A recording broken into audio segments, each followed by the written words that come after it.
So now we get to the part where the actual cuttings are made.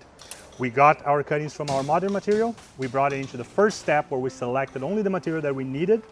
And now we are at the step where we're actually going to make the cuttings and cut them at the correct length and separate them by the specific caliper of the cuttings. Here's the tub.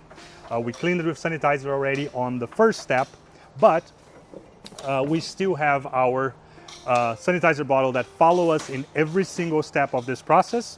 We have our clean pruning shear that followed our entire process being cleaned with the sanitizer. And we have 3 cups in here that also have the same type of sanitizer. In this step is just to make sure that the cuttings remain moist. It remains with moisture every step of the way, so you don't want the plants to dry out.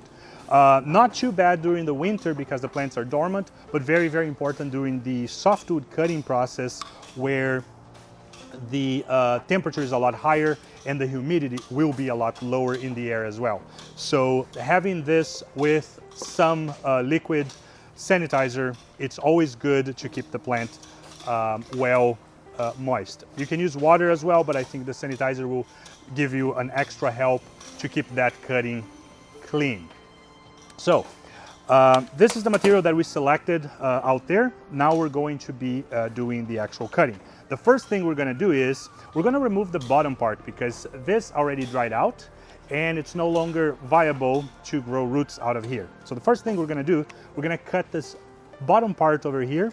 Usually we try to come as close as we can to the first bud, the vegetative bud that is starting over here. We come as close as you can to that and you cut it out.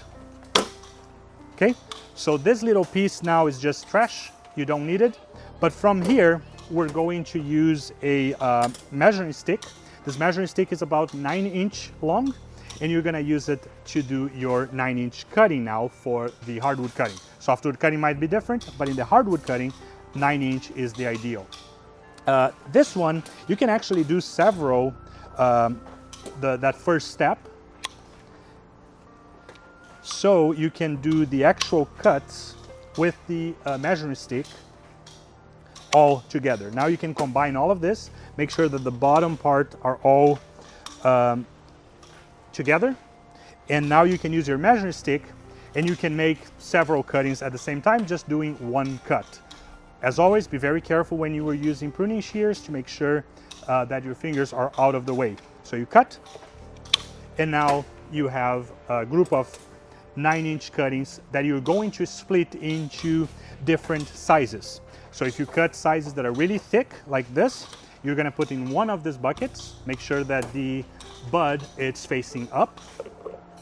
You have the what we call the medium sizes that are a bit smaller or skinnier than the larger one, and you're also going to put on the second cup.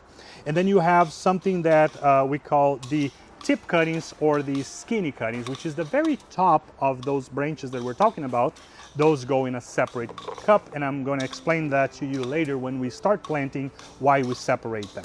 Okay, that's pretty much it. And then keep cleaning your pruning shears, keep cleaning your table, and make sure that you know the variety that you are making the cutting of, and everything needs to be labeled to make sure that you never mix different varieties together. Thank you very much.